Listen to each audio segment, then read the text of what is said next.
And coffee for Mr. Howarth. You'll take coffee, Howarth? Oh, yes, I will indeed. Very kind of you. I find it doesn't agree with me. Stimulates the heart, Headmaster. So I believe. Thank you, Rigby.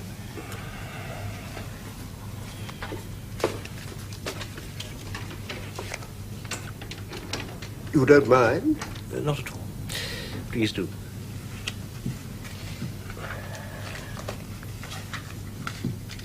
I was wondering what you thought of my few words on the latrines.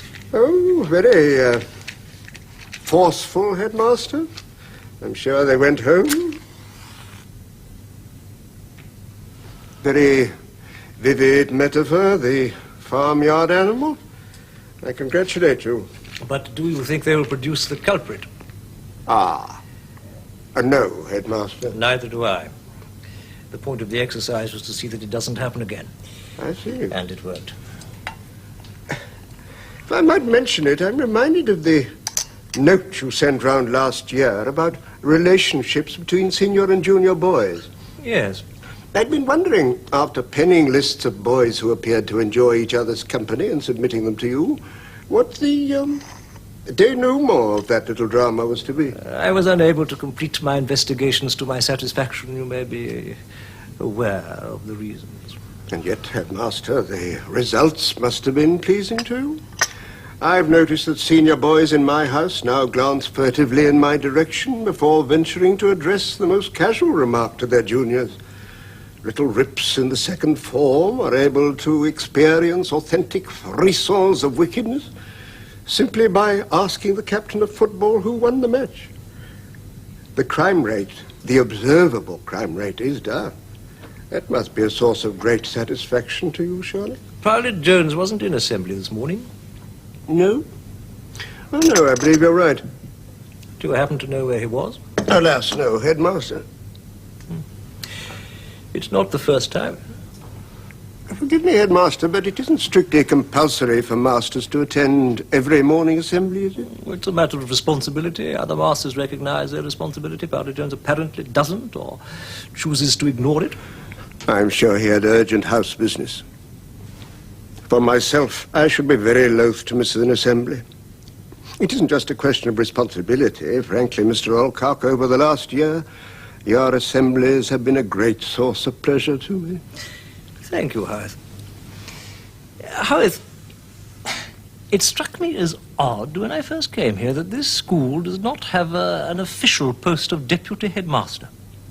I suppose it is odd now that I come to think of it. I'm surprised it hasn't occurred to you before, as the most senior housemaster in terms of experience.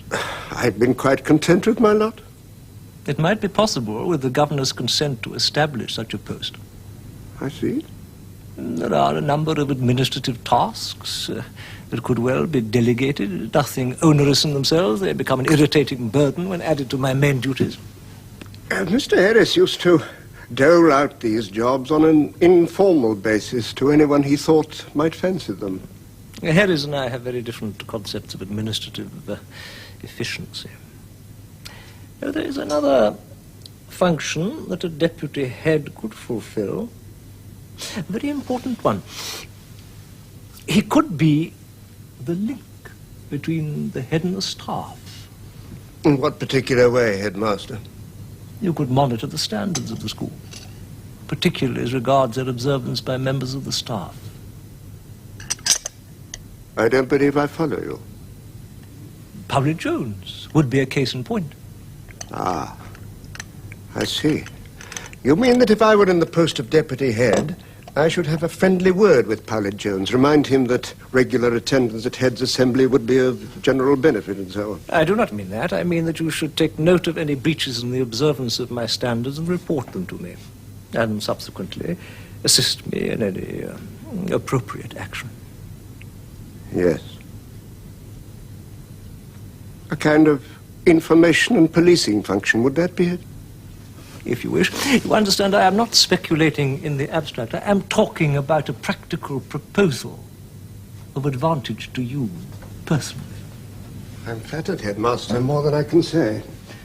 But if I had hankered after a career in spying, I should have applied for the Secret Service. I'm dreadfully sorry, Headmaster.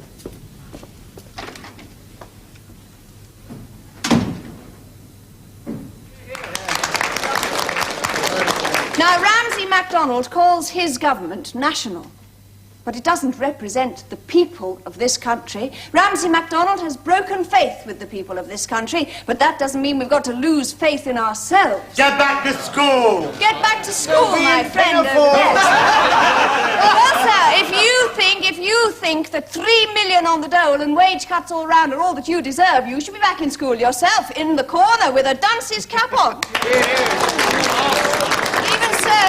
Even so, my friend, you deserve better than a wage of 35 shillings a week. You deserve better than a tied cottage you can be thrown out of any time the squire gives the nod. Good luck to the squire. Well, now I've heard it all. All right, friend. If you want to keep the squire in luxury and yourself on the poverty line, cast your vote for Humphrey Simmons and see what thanks you'll get. You won't see him again until he's after your vote at the next election. Am I right? Mr. Simmons is a sensitive man, you see. He doesn't like to see people starving, so he stays in his big house up in London, so he won't be all upset. He doesn't want to go to this place. All right, my friend, I was waiting for that one, too. Now, I blame Ramsay MacDonald for a lot. Where's your and old I don't blame him for the Wall Street crash. Ran off and left you, didn't he? I'm buggered if I blame him. More noise from the dunce's corner. Where's your old man? I think you got the needle stuck, my friend. Get your fun, then. There's not going to be any fun, my friend. There'll be no fun for you or for me if we return this present government at the polls. Now, this is what the Labour Party stands for. Where's your old man? Social justice. Who do you think you are? Tis a fancy man. All right, friends, all right. If any of you have any political questions... Where is he? Had a couple, have you? Does she have to put up with filth like that at every meeting? No, but you can see for herself. She can handle it. Would you? It's got more to her than I thought. Is that your problem, friend? And me. Yes, you. I thought perhaps it might be. You're one of Mr. Transome's men, aren't you? Well, are you? What are we? And he's bought you a couple of drinks to come here and make a nuisance of yourself. I wasn't born yesterday. Neither was he. He'd rather buy you a few beers at election time than raise your wages all the year round. It's none of your business. What makes you so sure of that, my friend? Wouldn't that be much cheaper? Ah, Arnaldo, what's the alternative? Fighting in the streets? Or Scandal in the having newspaper? More than a couple. You shouldn't have come down here. Clouded your We've got judgment. troubles enough as it is. All right, look, Don't calm run down away now. with You've the done your idea, job my and I'm friends, grateful. Shall we that just go total back? I will, sir. You average won't. of the Labour Party Not with that platform. reporter hanging I just round. want to remind No, you down to the Red Lion. drowning your sorrows Wait in the is snug mine, not the gets public. A living wage. I'll tell her where you are. All right, friend. That really isn't the end of the world, Cuthbertson. I think it is at the time, but it isn't. You hear now? Sir. Happens to lots of people. I even had a little bout of it myself when I first went away to school. Don't you go telling that to your friends. That's our secret. Right? Who are your friends here, by the way? Haven't got any, sir. Oh, come on. Can't be as bad as that. It'll all seem different in the morning. Let's get cracking. Did anyone wake up when you came out? No, I don't think so, sir. Well, fine. You cut along.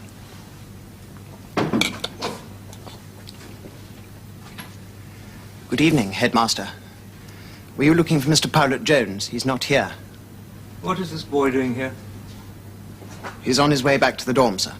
It is now 2 hours after lights out. Go back to your dormitory immediately, boy. I shall wish to see you after morning prayers. Your explanation, Mr. Molyneux. And I advise you to think before... And coffee for Mr. Howarth. You'll take coffee, Howarth? Oh, yes, I will indeed. Very kind of you. I find it doesn't agree with me. Stimulates the heart, Headmaster. So I believe. Thank you, Rigby.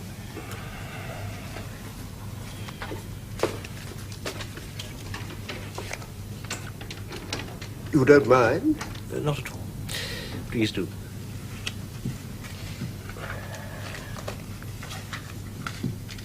I was wondering what you thought of my few words on the latrines. Oh, very forceful, Headmaster. I'm sure they went home. Very vivid metaphor, the farmyard animal. I congratulate you. But do you think they will produce the culprit? Ah. No, Headmaster. Neither do I. The point of the exercise was to see that it doesn't happen again. I see. And it won't.